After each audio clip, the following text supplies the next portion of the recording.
ஒரு இப்போ நம்ம மைண்டுக்கான பதில் நம்ம பார்க்க போகிறோம். இதுக்கு முன்னாடி ஒரு சின்ன ஒரு கதை, அந்த கதைக்கு விளக்கங்கள் இந்த பதிலில் இருக்குது. சாஸ்திரத்தில் வேதங்களில் வரக்கூடிய ஒரு கதை. ஒரு முனிவர் என்ன பண்ணுறாரு, ஒரு ஆற்றங்கரையோரம் உட்காந்துட்ருக்கார், சீடர்களோடு உட்காந்துருக்கார்.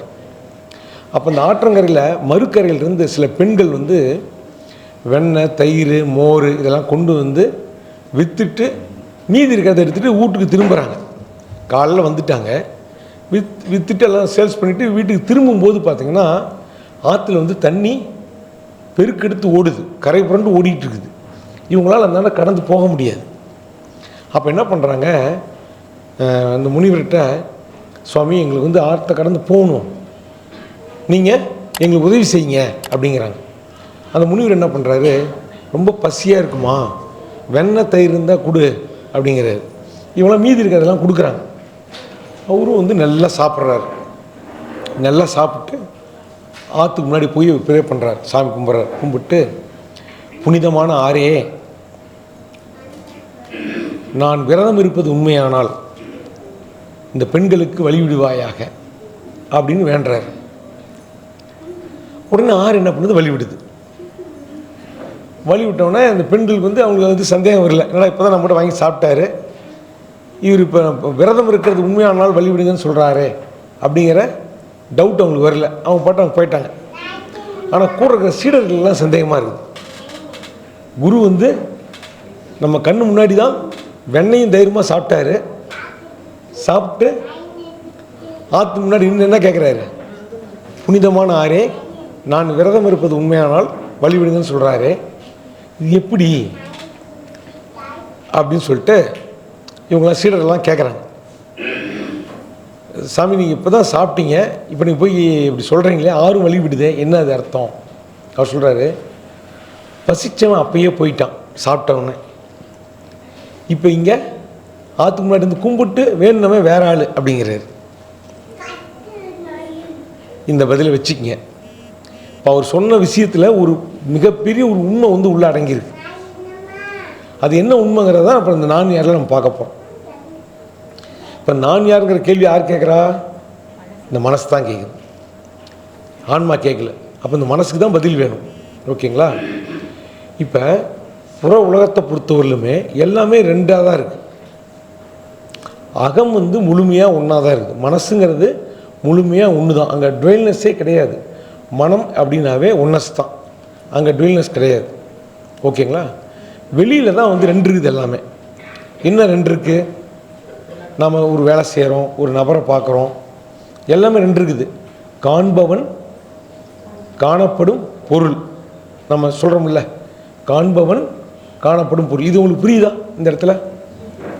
இப்போ என்னன்னு பார்த்தீங்கன்னா, நான் இப்போ இந்த மொபைல் ஃபோனை பார்க்குறேன், இது காணப்படும் பொருள், நான் காண்பவன். இப்படி எல்லாம் வெளியில் எல்லாமே ரெண்டு இருக்குது, ஒன்று கிடையாது. ஏன்னா நம்ம ஒரு வேலைக்கு போகிறோம்னா அலுவலகம், அலுவலகத்தில் பணிபுரிபவன், ரெண்டு இருக்குது. ஓகேங்களா? இப்போ நான் எங்கள் அப்பாவை பார்க்குறேன்னு வச்சுங்களேன், அவர் தந்தை, நான் யார்? மகன். நான் என்னுடைய மகனை பார்க்கும்போது என்னுடைய மகன், நான் யார் ஆயிடுறேன்? தந்தை ஆயிடுறேன். இப்போ நம்ம என்ன யாரை பார்க்குறோமோ அவங்களுக்கு தகுந்த நம்ம என்ன ஆகிட்டு இருக்கோம்? மாறிக்கிட்டு இருக்கோம். இந்த நான்கிறது என்ன ஆகுது? கணந்தோறும் மாறிக்கிட்டே இருக்குது. அது எப்பயும் ஒன்றாவே இல்லை.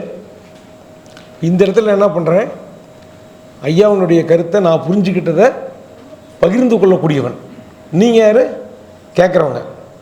இப்போ நான் இதை முடிச்சுட்டு வீட்டுக்கு போயிட்டேன்னா குடும்ப உறுப்பினர், நாளை காலை ஆஃபீஸ் பண்ணோன்னா ஆஃபீஸில் எம்டி, எனக்கு கீழே வேலை செய்கிறவங்க இருக்காங்க. நான் இங்கே ட்ரெயினில் போனேன்னா ட்ரெயினில் ட்ராவல் பண்ணக்கூடிய ஒரு ஆள். இப்படி நம்ம அந்த நான்கிறத அனுபவம் மாறிக்கொண்டே இருக்கிறது. கரெக்டுங்களா? ஆமாம், நமக்கு அனுபவங்கள் மாறிக்கிட்டே இருக்குது.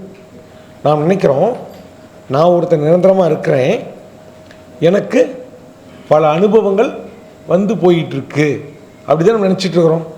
நம்ம எல்லாருமே என்ன நினைக்கிறோம், நான் பிறந்ததிலிருந்து இந்த வினாடி வரலும் நான் ஒருத்தன் நிரந்தரமாக இருந்துகிட்ருக்கேன், எனக்கு எத்தனையோ அனுபவங்கள் போயிட்டுருக்குன்னு நம்ம சொல்கிறோம். கரெக்டுங்களா? இதில் ஒரு சின்ன மாறுதல் என்னென்னா, இப்போ நான் ஒரு மரத்தை பார்க்கும்போது மரத்தை பார்ப்பவனாக ஆயிடுறேன். மொபைல் ஃபோனை பார்க்கும்போது மொபைல் ஃபோனை பார்க்குறவனாக ஆயிடுறேன். அதே மாதிரி வீட்டில் வந்து அப்பாவை பார்க்கும்போது பையனாகிடுறேன், பையனை பார்க்கும்போது நான் அப்பாவாகிடுறேன், மாறிக்கிட்டே இருக்கேன். இதே மாதிரி தான் எனக்கு ஒரு அனுபவம் வருது. மகிழ்ச்சிங்கிற ஒரு அனுபவம் வந்தவுடனே நான் என்ன ஆயிடுறேன்? மகிழ்பவனாகிடுறேன். துன்பங்கிற அனுபவம் வரும்போது துன்பப்படுவோம்னா நான் பார்க்குறேன். கரெக்டுங்களா? நீங்கள் ஹாஸ்பிட்டலில் போனால் நோய் வந்தோன்னு என்ன ஆகிட்டோம்?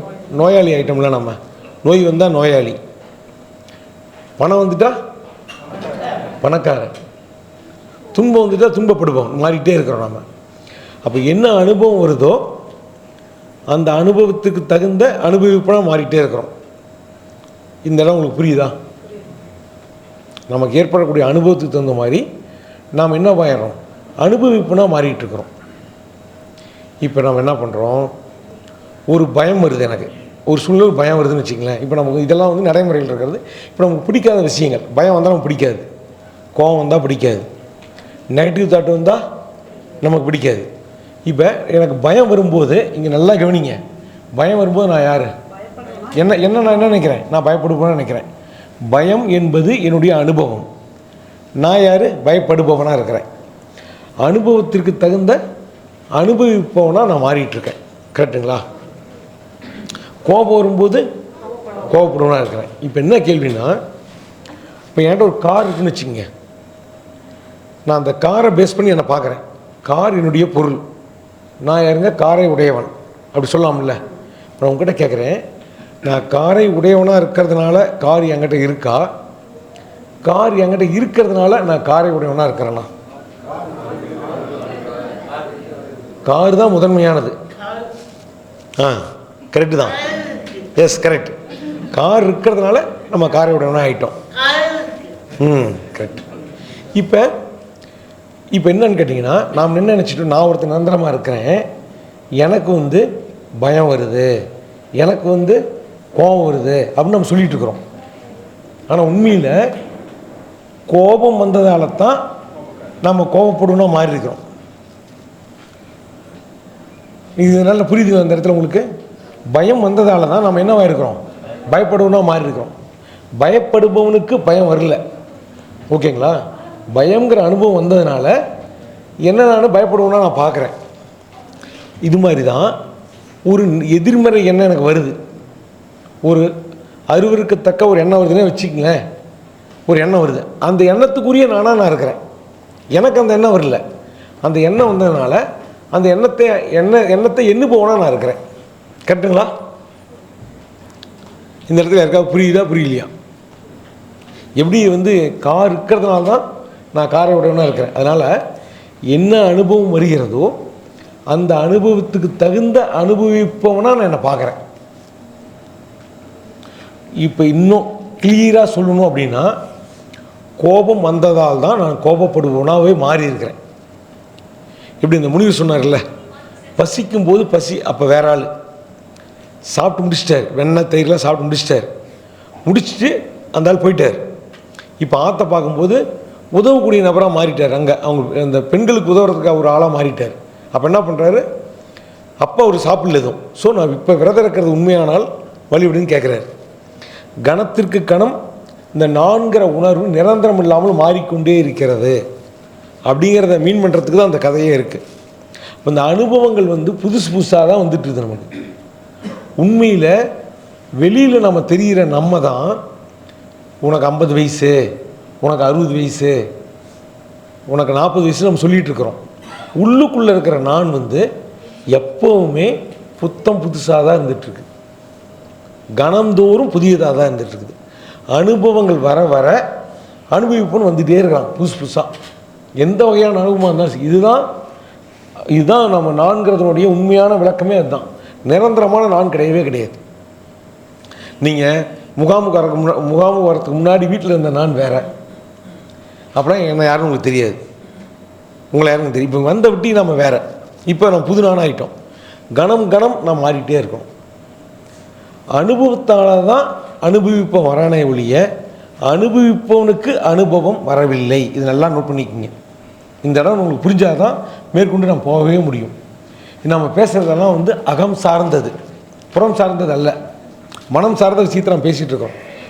ஸ்ரீ பகவத்தையா அவர்களின் 3 நாள் சிறப்பு உயர்நிலை தியான முகாம் டிசம்பர் மாதத்தில் நடைபெற உள்ளது. நாள் 13/12/2024 வெள்ளிக்கிழமை காலை 6 மணி முதல் 15/12/2024 ஞாயிற்றுக்கிழமை மதியம் 1 மணி வரை நடைபெறுகிறது. ஞானத்தில் உயர்நிலை அடைய தியானம் தேவையில்லை. ஆனால் பொருளாதாரம் சார்ந்த புறம் சார்ந்த வாழ்க்கையில் மிக உயர்ந்த நிலை அடைய தியானம் தேவை. அதிலும் உடலை வருத்தி கொள்ளாமல் உடலுக்கு சுதந்திரம் கொடுத்து செய்யக்கூடிய தியானம் மிகச் சிறப்பு. அத்தகைய சிறப்பு வாய்ந்த 7 வகையான தியானங்கள் ஸ்ரீ பகவத்தையாவால் நேரடியாக கற்றுக் கொடுக்கப்படுகிறது. அன்றாட வாழ்க்கையில் நாம் அனைவரும் எதிர்கொள்ளும் அனைத்து வகையான பிரச்சனைகளையும் மோன நிலையில் எதிர்கொள்ளும் வகையில் இந்த தியானங்கள் வடிவமைக்கப்பட்டுள்ளன. இந்த வகுப்பில் கலந்து கொள்ள முன்பதிவு அவசியம். ஆன்லைனில் பதிவு செய்ய www.sribhagavat.com பதிவு செய்து கொள்ளுங்கள். ஆன்லைனில் பதிவு செய்ய தெரியாதவர்கள் தொலைபேசி எண்ணில் பதிவு செய்து கொள்ளுங்கள். 9992219065 முன்பதிவு செய்து உங்கள் வருகையை உறுதி செய்து கொள்ளுங்கள்.